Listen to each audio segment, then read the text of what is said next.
তোমাকে ভালোবাসি এই কথাটা যত সহজে বলা যায় তত সহজে বোঝানো যায় না। এই ভালোবাসার গভীরতা, আমি তোমাকে ভালোবাসি অসীমভাবে নয়, অসম্ভবভাবে।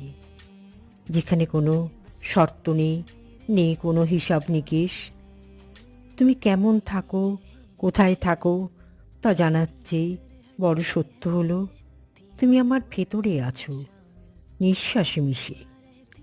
তোমাকে ভালোবাসার মানে নিজেকে ভুলে যাওয়া নয়, তোমার মধ্যে নিজেকে খুঁজে পাওয়া।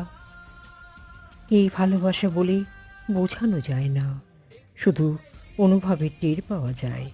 যখন তোমার নাম শুনলেই হৃদয় ধুকপুক করে ওঠে, তখনই বোঝা যায় আমি তোমায় অসম্ভব ভালোবাসি।